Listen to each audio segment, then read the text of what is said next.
They buried a coffin full of stones on a rainy Tuesday in November, and for 5 agonizing years, Benjamin Stirling, the Duke of Harrington, visited that plot of dirt every single week. He brought white roses, her favorite, and wept for the future that was stolen from them by a sudden, violent fever. He was told Lady Beatrice Witmore died calling his name. He was told her final wish was for him to find peace. It was all a meticulously crafted, devastating lie. She was never in the ground. She was 300 miles away, locked in a nightmare, fighting to survive. And 5 years later, when Benjamin finally walked into his own London library at 2 in the morning, the ghost that had haunted his every waking moment wasn't floating in the ether. She was on her hands and knees in a tattered grey dress, scrubbing the ash from his fireplace. The year was 1893, and London was drowning in a thick, choking fog that mirrored the perpetual state of Benjamin Stirling's mind. At 32, the Duke of Harrington was a man sculpted by grief. He possessed a staggering fortune, vast estates across the English countryside, and a title that commanded the deference of the House of Lords. Yet, behind the sharp, aristocratic lines of his jaw and the cold, piercing blue of his eyes, he was a hollowed-out shell. Benjamin stood in the grand foyer of his Mayfair townhouse, handing his dripping wool coat to his butler, Mr. Carson. He had just returned from a mandatory dinner at the Witmore estate, a torturous obligation he endured twice a year out of a misplaced sense of duty to the family of the woman he had intended to marry. "Will you require the fire lit in the master suite, Your Grace?" Carson asked, his voice a low, respectful murmur. "No, Carson. The library will do. Leave a decanter of the French brandy and retire for the night," Benjamin replied, his voice rough. As he walked down the dimly lit corridor, Benjamin's mind drifted back, as it always did, to the autumn of 1888. Lady Beatrice Witmore had been a creature of extraordinary light. While her peers in the high society of London were obsessed with crinolines, gossip, and securing wealthy matches, Beatrice had possessed a wild, untamed intellect. She had chestnut hair that always seemed to escape its pins, a laugh that echoed through the manicured gardens of her father's estate, and a pair of striking, observant hazel eyes that saw right through Benjamin's formidable defenses. They had kept their courtship a fiercely guarded secret. Benjamin knew that Beatrice's father, Lord Richard Witmore, was drowning in gambling debts. Richard and his ruthless second wife, Lady Margaret, were desperate to leverage a daughter to save their bankrupt estate. But they did not want Benjamin to marry Beatrice. They wanted him to marry her younger, perfectly obedient stepsister, Caroline, whom Margaret could control. Beatrice was too headstrong, too rebellious. If Benjamin married Beatrice, Margaret feared the Witmores would never see a penny of the Duke's fortune, as Beatrice despised her stepmother's frivolous spending. Benjamin had been forced to travel to Paris for diplomatic affairs that October. The night before he left, he had met Beatrice in the glass house of the Witmore estate. The air had been thick with the scent of damp earth and blooming orchids. He had pressed a simple, unadorned gold band into her palm, a promise. "When I return in 3 weeks, I am going to your father," Benjamin had told her, brushing a stray curl from her cheek. "I don't care about his debts. I don't care about his schemes. I am making you my Duchess, Beatrice. We will leave this place." She had kissed him, her tears mingling with the rain on his coat. 3 weeks, Benjamin. Do not make me wait a day longer." He had returned in 2. He had ridden his horse to the point of exhaustion, arriving at the Witmore gates with the ring in his pocket and hope in his chest. Instead, he was met with black crepe draped over the massive iron doors. Lord Richard, pale and trembling, had delivered the news. A sudden, virulent strain of cholera. It had swept through the servants' quarters and taken Beatrice in the span of 3 days. Because of the highly contagious nature of the disease, the physician had ordered the coffin sealed immediately. There had been no viewing, no final goodbye, just a freshly turned mound of earth in the family cemetery and a stepmother weeping theatrical tears into a lace handkerchief. Lady Margaret had handed Benjamin a small, silver locket that Beatrice always wore. "She asked me to give this to you," Margaret had whispered, playing the part of the grieving mother to perfection. "She suffered terribly, Your Grace, but her last words were of you." The memory struck Benjamin with the force of a physical blow, halting him in the hallway of his present-day townhouse. He leaned his forehead against the cool mahogany paneling, closing his eyes. 5 years. The pain hadn't dulled, it had simply crystallized, becoming a permanent, jagged fixture in his chest. The Witmores had spent the last 5 years subtly parading Caroline in front of him, hinting at an alliance, but Benjamin had turned his heart to stone. He lived only for his duties in Parliament and the quiet, solitary moments where he could drink himself into a dreamless sleep. He pushed off the wall and opened the heavy oak doors to his library, expecting the familiar, comforting darkness. Instead, he found the room faintly illuminated by the glow of the dying embers in the massive stone hearth, and kneeling before it, her back to him, was a woman. Her name, as far as the world was currently concerned, was Mary Reed. She was officially listed in the employment ledger of Harrington House as a scullery maid and night charwoman, the lowest rung of the domestic ladder. Her days began at 4 in the morning and ended long after midnight, a brutal cycle of hauling coal, scrubbing flagstones with harsh lye soap, and making herself entirely invisible. Beatrice Witmore's hands, once soft and adept at playing Chopin on a grand piano, were now cracked, permanently stained with soot, and wrapped in rough bandages to hide the blistering chilblains. She wore a shapeless, drab grey uniform that hung off her gaunt frame, and a starched white cap pulled ruthlessly low over her forehead to conceal her face. She scrubbed the grate of the Duke's library with a rhythmic, punishing intensity. The physical pain was a welcome distraction from the psychological torment of her existence. Being in this house, breathing the same air as Benjamin, even if she went to agonizing lengths to ensure she was never in the same room as him, was a daily crucifixion. She had not planned to work for the Duke of Harrington. When she had finally dragged herself back to London 2 years ago, destitute and traumatized, she had taken whatever labor she could find to avoid starving in the gutters of the East End. She had been hired by Mrs. Gable, Benjamin's formidable housekeeper, during a period when Benjamin was spending 6 months in Scotland. By the time he returned to London, Beatrice was already deeply entrenched in the shadows of the house, terrified to leave the only steady roof she had, and equally terrified of being discovered. As she dragged the bristled brush across the blackened iron, her mind pulled her relentlessly back to the night she died. She hadn't contracted cholera. She had contracted the fatal flaw of trusting her family. 2 days after Benjamin had left for Paris, Beatrice had sat down for tea with her stepmother in the drawing room. Lady Margaret had been unusually pleasant, offering Beatrice a cup of Earl Grey sweetened with honey. Within 20 minutes, Beatrice's vision had blurred. Her limbs had turned to lead. She remembered the terrifying paralysis taking hold as she collapsed onto the Persian rug. The last thing she saw before darkness claimed her was her father, Lord Richard, turning his back and walking out of the room, unable to meet her eyes. When she woke, she was not in her bedroom. She was in a windowless, freezing stone cell. The air smelled of damp rot and human misery. It was an asylum, St. Jude's asylum for the incurably mad, hidden deep within the desolate moors of Yorkshire. Her family had bribed an unethical physician, Dr. Aris, to certify her as a danger to herself and others. They had smuggled her out of the house in the dead of night, held a fake funeral with a sealed coffin, and erased her from the world. For 3 years, Beatrice endured a living hell. She was starved, beaten by the wardens, and subjected to torturous treatments designed to break her spirit. She learned quickly that screaming the truth that she was Lady Beatrice Witmore, betrothed to a duke, only earned her the straitjacket and the ice baths. The staff laughed at her delusions. Over time, she realized the devastating truth. Benjamin believed she was dead. He wasn't coming for her. Her family had won. If she wanted to survive, she had to let Beatrice Witmore die. She became compliant. She became silent. She watched the routines of the guards, mapping the layout of the asylum during her meager yard time. And one freezing night in November, during a chaotic outbreak of typhus that distracted the meager staff, Beatrice had picked the rusted lock of her cell with a piece of wire she had scavenged from a broken corset. She fled into the unforgiving Yorkshire moors, running until her bare feet bled and her lungs burned, surviving on stolen root vegetables and the sheer, feral will to live. It took her months to make her way back to civilization, hiding in haylofts and hitching rides in the backs of merchant wagons. By the time she reached London, she was a ghost.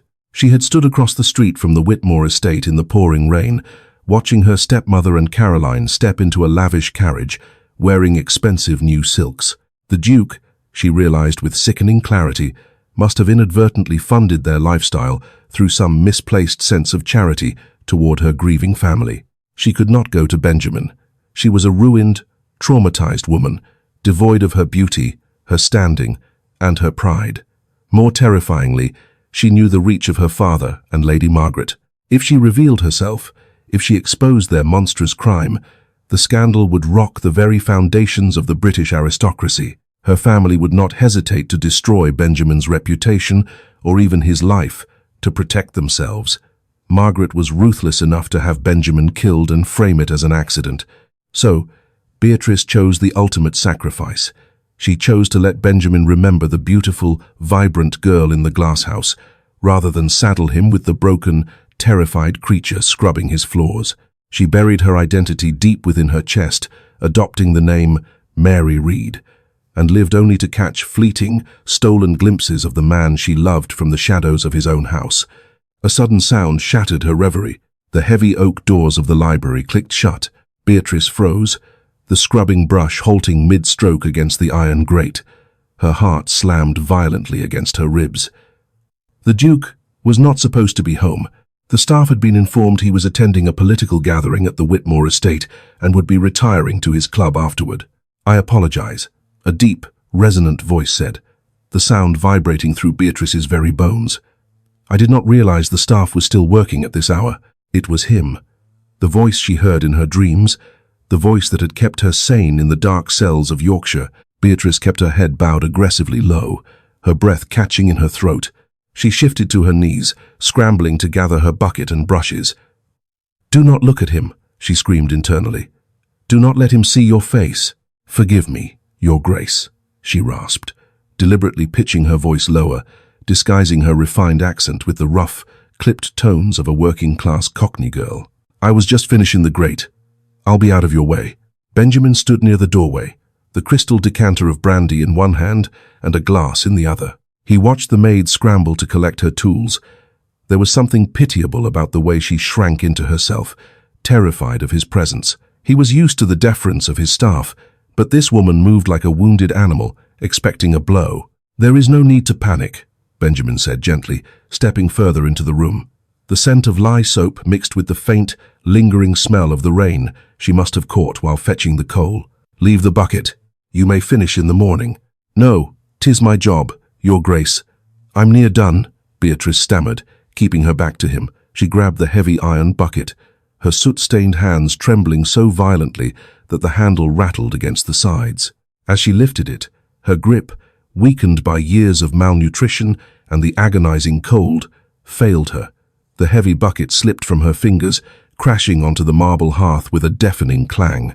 Soot and dirty water splashed across the pristine stones, splattering the hem of Benjamin's immaculately tailored trousers. Beatrice dropped to her knees with a choked gasp of horror. "Oh God, forgive me. I'm sorry. Your Grace, I'm so sorry." She frantically grabbed a rag, scrubbing at his expensive boots with desperate, panicked motions. "Stop," Benjamin commanded, stepping back. He wasn't angry about the boots, but her sheer terror was deeply unsettling. "It is fine. Get up." But she didn't get up. She remained on her knees, scrubbing at the floorboards now, her breath coming in ragged, hyperventilating gasps. It was a reaction born of trauma, a visceral flashback to the brutal punishments of the asylum, where a dropped tray meant a night in the freezing isolation box. Benjamin frowned, setting his glass down on the mahogany desk. He approached her, crouching down to her level. "I said, it is fine. Look at me." Beatrice squeezed her eyes shut, turning her face away so her starched white cap concealed her profile. "I'll clean it, sir. I'll have it spotless. Just don't turn me out, please." Benjamin reached out, his large, warm hand gently grasping her wrist to stop her frantic scrubbing. The moment his skin touched hers, a shockwave ripped through the room. Benjamin froze. It wasn't just the jarring sensation of feeling the delicate bone structure beneath the calloused, ruined skin of her wrist. It was the way she gasped a sharp, distinct intake of breath through her teeth, a sound he had heard 1,000 times when he used to sneak up behind a certain girl in the gardens and wrap his arms around her waist. His eyes darted down to the hand he was holding. It was covered in soot, rough and cracked, but near the base of her thumb, barely visible beneath a smear of ash, was a tiny, crescent-shaped scar. A scar Beatrice Witmore had gotten at the age of 14 when she fell off a horse into a briar patch. Benjamin's heart stopped beating. The air evacuated his lungs. The silence in the library became absolute, heavy, and suffocating. "What did you say your name was?" Benjamin whispered, his voice stripped of all its aristocratic authority, reduced to a hoarse, shaking rasp. Beatrice yanked her hand away as if she had been burned. She scrambled backward, hitting the side of the heavy leather sofa. "Mary," she choked out, keeping her face buried in her chest. "Mary Reed." "Look at me," Benjamin commanded. It wasn't a request. It was an order torn from the very depths of his soul. "Please, Your Grace, I must go."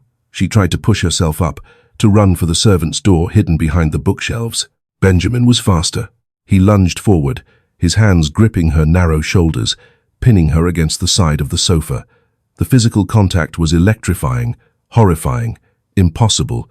She felt too small, too fragile, like a bird with hollow bones. "Look at me," he roared, the sheer volume of his voice rattling the glass in the windows. Slowly, trembling uncontrollably, Beatrice lifted her head. The cap was knocked askew. The firelight flickered across her face. She was vastly changed. The rounded, rosy cheeks of her youth were gone, replaced by sharp, hollow angles of starvation. Dark circles bruised the delicate skin under her eyes, and her complexion was ghostly pale beneath the streaks of soot. But the eyes, those striking, observant hazel eyes, were exactly the same. They stared back at him, wide and brimming with terrified tears. Benjamin dropped to his knees on the ruined, soot-stained marble. He released her shoulders, his hands hovering in the space between them, shaking violently.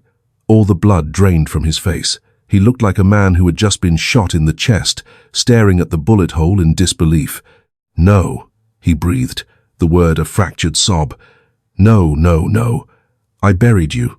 Beatrice couldn't speak. The dam she had built inside herself for 5 years cracked and shattered under the weight of his gaze. A single tear tracked down her dirty cheek, carving a clean line through the ash. Benjamin's hands reached forward, his long fingers trembling as they brushed the rough fabric of her cap, pushing it back to reveal the chestnut hair he had once spent hours tangling his hands in. It was duller now, chopped short and uneven, but it was hers. His thumbs traced the sharp line of her jaw, the hollow of her cheek. He touched her as if she were made of spun glass, terrified that if he pressed too hard, the illusion would shatter and she would vanish into smoke. "Beatrice?" he whispered, his voice breaking entirely.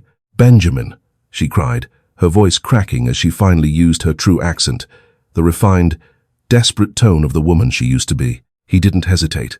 Benjamin surged forward, wrapping his massive arms around her frail body and pulling her violently into his chest. He buried his face in her neck, inhaling the scent of harsh lye soap and the faint, undeniable essence of the woman he loved. A ragged, animalistic sound tore from his throat, a sound of profound agony, staggering relief, and overwhelming shock. He held her so tightly she could barely breathe, rocking her back and forth on the floor of the library, weeping openly into her hair. "You're alive," he kept repeating, a frantic mantra chanted against her skin.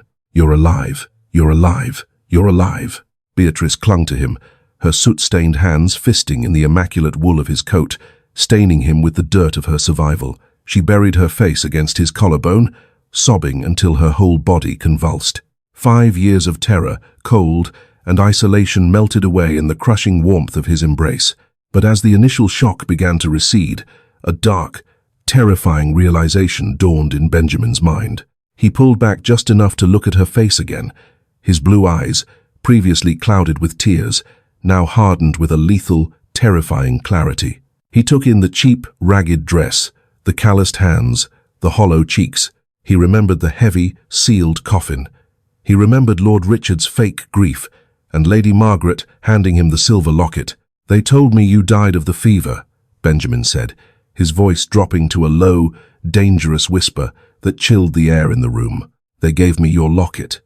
I stood in the rain and watched them put you in the ground." He gently took her ruined, bandaged hands in his own, his thumbs brushing over the blisters. The rage that ignited in the Duke of Harrington at that moment was a physical entity, a living, breathing fire that threatened to consume the very house they sat in.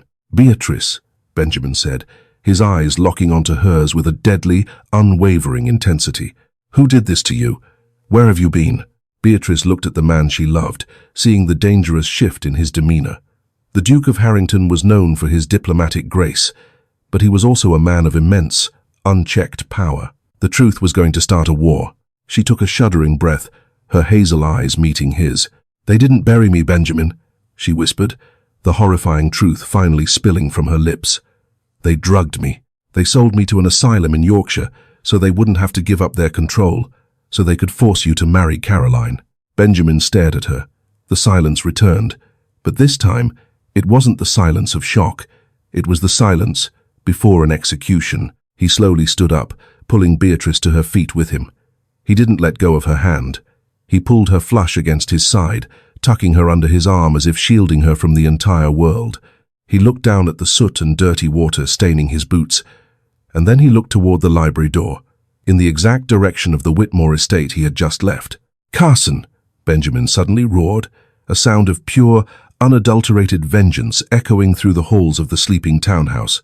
Moments later, the butler appeared in the doorway, his eyes widening in shock at the sight of the Duke holding a filthy scullery maid against his side, his face a mask of terrifying, lethal calm.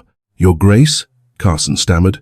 "Wake the carriage, master," Benjamin commanded, his voice cold as the grave. "Have my fastest horses hitched immediately. Send a messenger to Scotland Yard and tell Chief Inspector Higgins to meet me at the Witmore estate in precisely 1 hour." "Sir, at this hour? What is the matter?" Carson asked, utterly bewildered. Benjamin looked down at Beatrice, his expression softening for a fraction of a second before the lethal ice returned to his eyes. "The matter, Carson," the Duke of Harrington said softly, "is that I am going to tear Lord Richard Witmore's house down to the very foundations, and I am going to bury him in the rubble." The carriage ride through the rain-slicked streets of London was a blur of shadows and the deafening clatter of hooves. Inside the velvet-lined cab, Beatrice sat huddled beneath Benjamin's heavy, fur-lined driving cloak. The scent of him, cedarwood and rain, was intoxicating, grounding her in a reality she still half believed was a cruel hallucination brought on by the cold. Benjamin sat opposite her, his knees brushing hers in the cramped space. He did not press her for more details. The sheer, terrifying reality of her emaciated frame and scarred hands was enough to keep a murderous silence locked in his jaw. He simply stared at her, his icy blue eyes tracing the contours of her face as if memorizing a map he had thought forever lost to the fire. "They will deny it," Beatrice whispered, the tremor returning to her voice. "Margaret is cunning, Benjamin. She will say, 'I am an impostor, a deranged woman you pulled from the gutters who happens to bear a resemblance.'" Benjamin's expression darkened, the muscles in his jaw ticking. "Let them try. I have already sent for Sir Melville Macnutton at Scotland Yard. He is the Assistant Commissioner of the Criminal Investigation Department and a personal friend. He does not suffer fools, and he certainly does not suffer kidnappers hiding behind aristocratic titles." The carriage lurched to a violent halt before the towering iron gates of the Witmore estate. The property was shrouded in darkness, the household long since retired. Benjamin did not wait for his footman. He threw open the carriage door, stepping into the freezing downpour, and turned to offer Beatrice his hand. She hesitated, looking up at the imposing stone facade of the house where her life had been stolen. Terror, cold and absolute, gripped her chest. "I am right here," Benjamin said softly, the lethal edge in his voice entirely vanishing as he addressed her. He reached in, his large hands wrapping gently around her waist, and lifted her down onto the wet cobblestones. "You will never be a prisoner again, Beatrice. I swear it on my life." Benjamin bypassed the brass knocker entirely. He took a heavy iron walking stick from his carriage and smashed the glass pane of the grand oak door, reaching through the jagged shards to throw the deadbolt. The sound of shattering glass echoed like a gunshot through the silent foyer. "Witmore!" Benjamin's roar shook the crystal chandelier above. "Get down here!" Within moments, chaotic footsteps thumped against the grand staircase. Lord Richard Witmore appeared first, clad in a silk dressing gown, carrying a trembling oil lamp. Close behind him was Lady Margaret, her hair wrapped in rags, her face pale with indignation and sleep. "Good God, Harrington," Lord Richard sputtered, lowering the lamp. "Have you gone mad? Breaking into my home in the middle of the night. Where is she?" Benjamin interrupted, his voice a low, terrifying growl as he stalked toward the stairs. He kept Beatrice slightly behind him, cloaked in the shadows of the foyer. "Where is who?" Lady Margaret demanded, clutching her robe tightly. "Benjamin, you are drunk. I demand you leave this instant before I call for the constable." "I have already called for the constable, Margaret," Benjamin replied, his eyes gleaming with a terrifying, predatory light. "In fact, I believe that is the sound of police wagons arriving right now." Through the broken door, the heavy clatter of multiple carriages pulling into the courtyard could be heard, accompanied by the authoritative shouts of uniformed officers. Lord Richard's face lost all its color. "Benjamin, what is the meaning of this? What have we done?" "You buried a box of stones," Benjamin stated, stepping aside and gently pulling Beatrice forward into the light of Lord Richard's trembling lamp. The silence that fell over the foyer was absolute.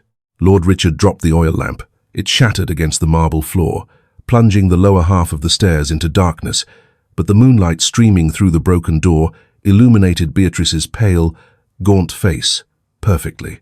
She stood tall, refusing to shrink back, her hazel eyes locked onto the father who had sold her to a nightmare. "Hello, father," Beatrice said, her voice steady, stripping away the Cockney accent she had used for years. Lady Margaret let out a piercing, hysterical shriek, stumbling backward against the banister. "No, no, it is a trick. It is an impostor. Richard, do not look at her. It is a gutter snipe the Duke has hired to torment us." Before Margaret could continue her theatrics, the heavy oak doors were pushed fully open. Sir Melville Macnaghten, a tall, imposing man with a sharp moustache and an air of absolute authority, stepped into the foyer, flanked by 4 burly Scotland Yard constables. "Your Grace," Macnaghten said, tipping his bowler hat to Benjamin before fixing a steely gaze on the Witmores. "I received your urgent missive. Is this the young woman in question?" "It is," Benjamin confirmed. "Lady Beatrice Witmore, drugged, kidnapped, and falsely committed to an asylum in Yorkshire by the very people standing on those stairs, while they held a fraudulent funeral to steal her inheritance and force a marriage alliance." "It's a lie," Margaret screamed, her aristocratic composure completely shattering. "She died of cholera. Dr. Aris signed the death certificate himself." Beatrice stepped forward, dropping the heavy wool cloak from her shoulders. She stood before them in her ragged, soot-stained scullery maid uniform, but she carried herself with the undeniable grace of a duchess. "Dr. Aris was paid £400 from the estate's emergency ledger," Beatrice said, her voice ringing clear and cold in the grand hall. "A ledger kept in the false bottom of the mahogany desk in Father's study. The same desk where you keep the letters from your creditors, Margaret. The creditors you paid off 3 weeks after my supposed funeral." Lord Richard collapsed onto the stairs, burying his face in his hands, weeping openly. "I'm sorry," he sobbed. "She made me do it, Beatrice. She said we would lose everything." "Richard, you fool, shut your mouth," Margaret hissed, lunging at him. "Constables," Sir Melville Macnaghten barked, stepping forward. "Arrest Lord and Lady Witmore on suspicion of kidnapping, fraud, and conspiracy to commit murder. Tear this house apart and find that ledger." As the constables rushed the stairs, dragging a screaming, thrashing Lady Margaret away, Benjamin wrapped the cloak back around Beatrice's shivering shoulders. He pulled her flush against his chest, shielding her from the sight of her family being hauled out into the rain in irons. "It's over," he whispered against her hair. "It's finally over." The scandal hit London society like a thunderclap. By the end of the week, the arrest of Lord and Lady Witmore was splashed across the front pages of the Times and the Morning Post.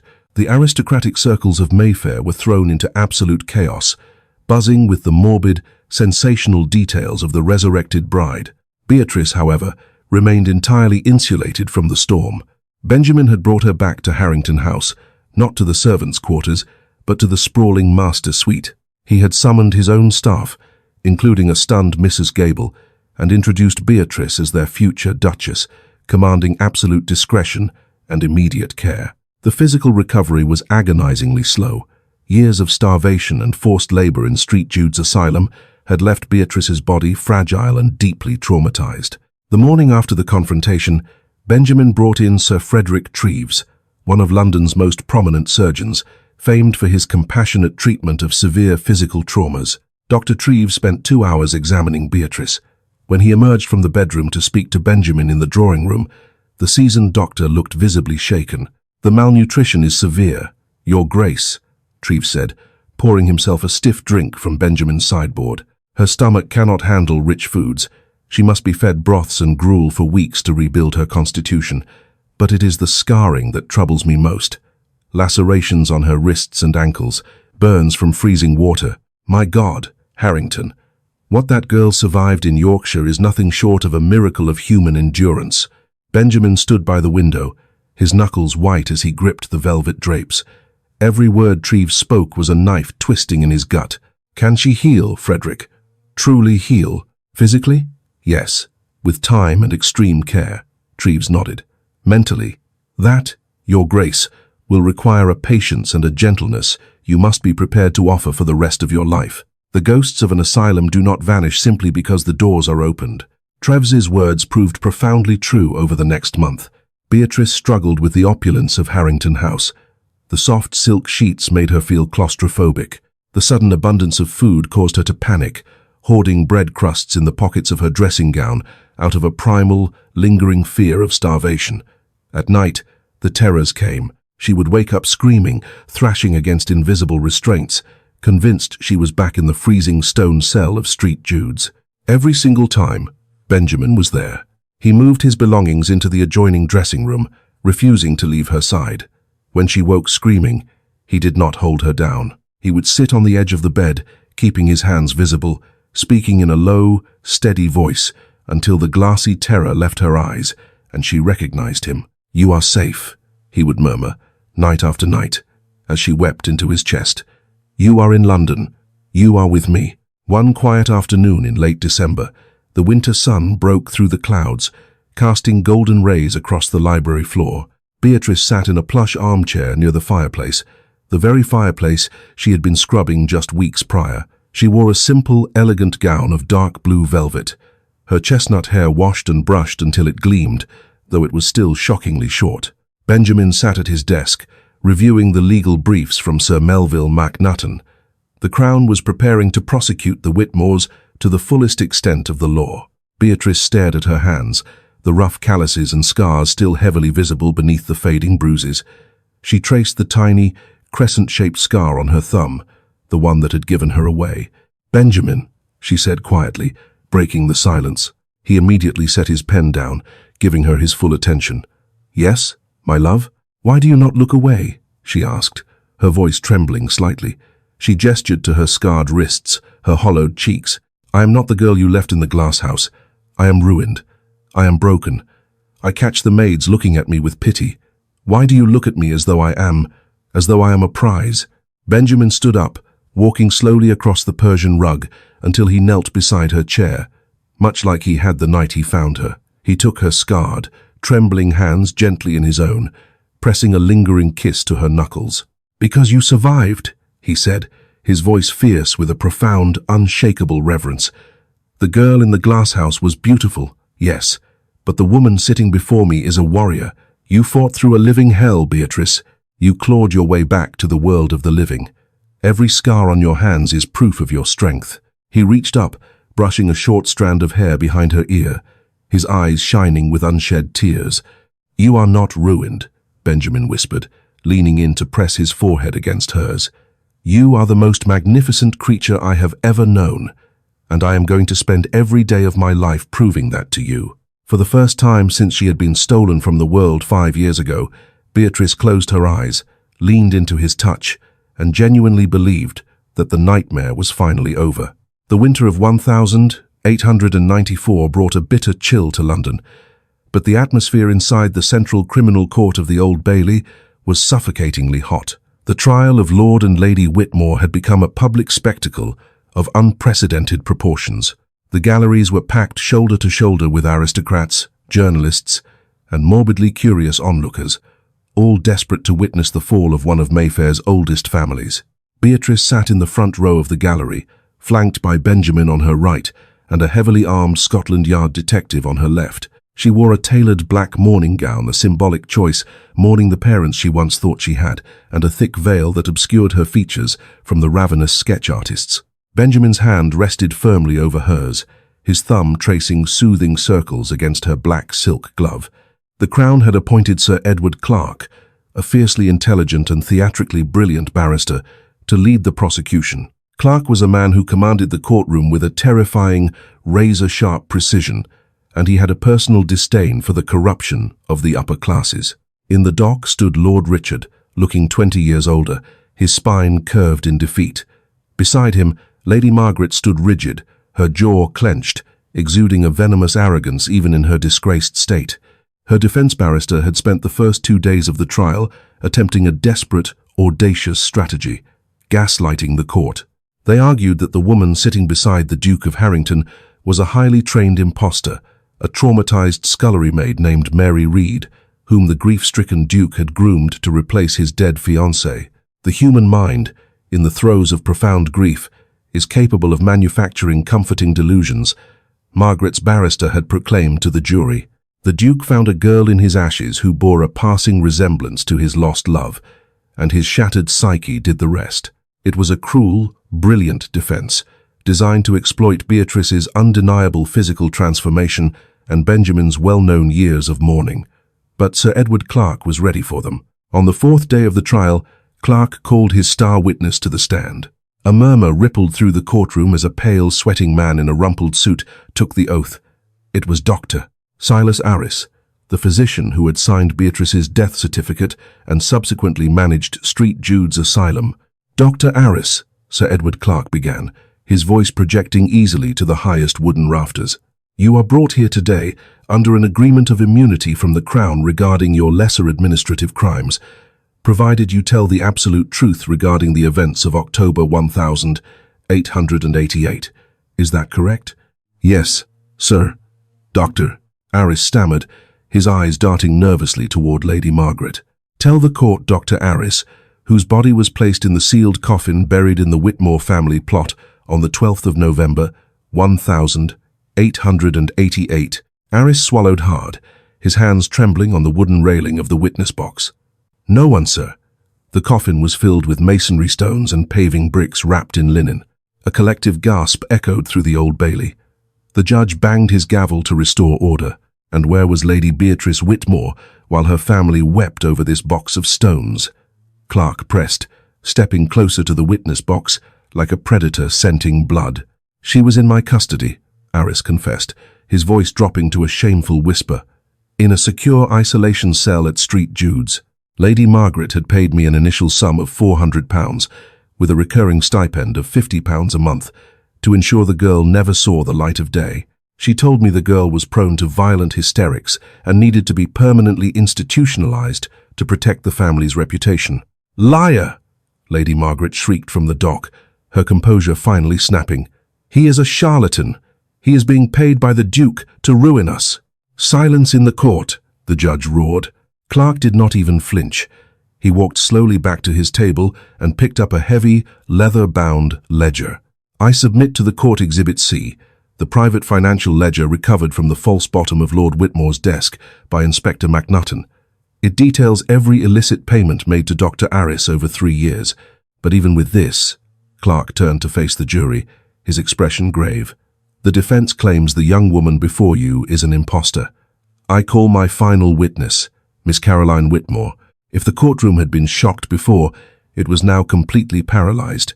Caroline, Beatrice's younger stepsister, walked down the center aisle.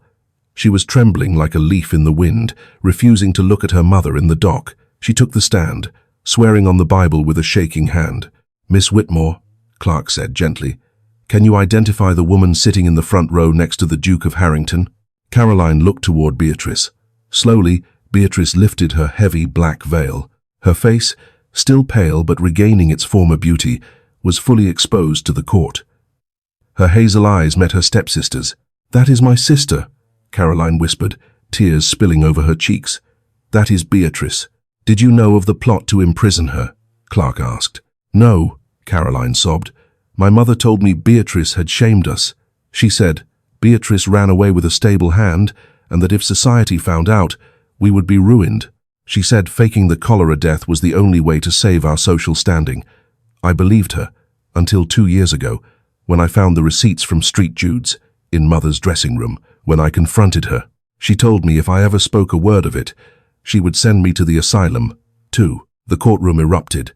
Lady Margaret let out a feral scream of rage, lunging toward the witness box, but she was immediately subdued by two bailiffs. Lord Richard simply buried his face in his hands, completely broken. Benjamin's grip on Beatrice's hand tightened to the point of pain, but she did not pull away. She watched her stepmother being wrestled back into her seat, feeling no triumph, only a profound, hollow exhaustion. The monsters that had haunted her nightmares were finally being dragged into the light. The jury deliberated for less than 20 minutes. Lord Richard Witmore was sentenced to 10 years of hard labor for his complicity and fraud. Lady Margaret Witmore, deemed the architect of the monstrous conspiracy, was sentenced to 25 years of penal servitude at Holloway Prison, effectively a life sentence for a woman of her standing. As the gavel fell for the final time, Benjamin turned to Beatrice. The deafening noise of the courtroom seemed to fade away. He reached up, gently pulling the veil back down over her face, shielding her from the prying eyes of the world. "It is done," Benjamin said quietly. "They can never touch you again." 6 months later, the sprawling, manicured gardens of Harrington's country estate in Cornwall were bathed in the warm, golden light of late June. The violent storms of the past year had finally given way to a tranquil, healing summer. Beatrice walked barefoot across the soft, sun-warmed grass. She wore a simple, flowing white muslin dress, her chestnut hair now grown out enough to brush her shoulders in soft, elegant waves. The hollows in her cheeks had filled, replaced by a healthy, vibrant flush. The shadows that used to haunt her hazel eyes had receded, replaced by a quiet, fierce peace. She carried a basket of freshly cut white roses, the scent wafting up to mingle with the salty breeze rolling in from the nearby coast. The transition back to life had not been seamless. There were still nights when the shadows in the corners of her bedroom looked too much like the damp walls of a cell.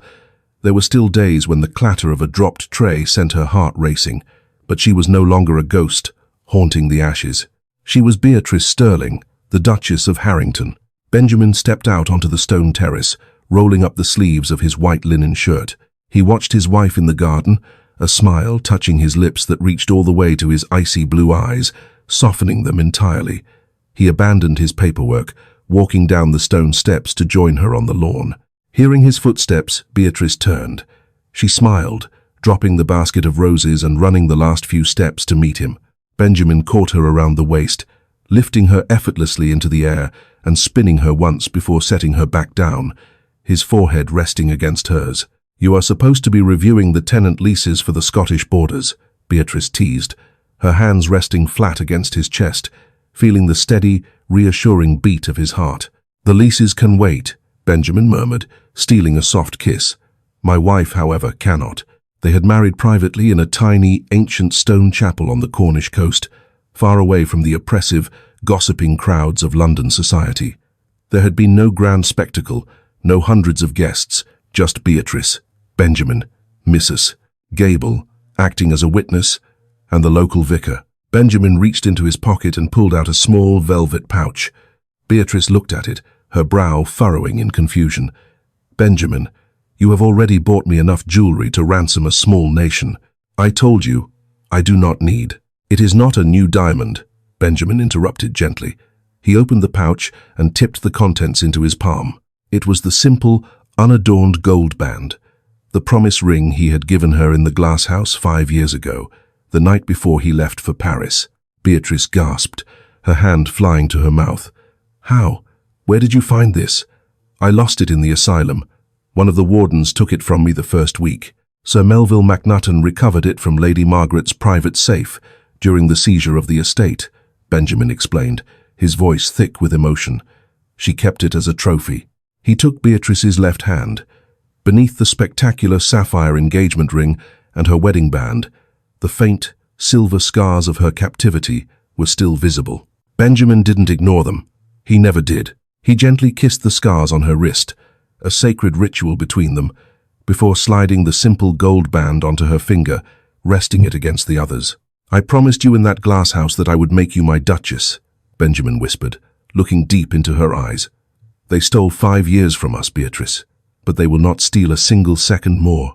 Beatrice looked down at the ring, the symbol of the girl she was, resting alongside the rings of the woman she had become. Tears of absolute joy pricked her eyes.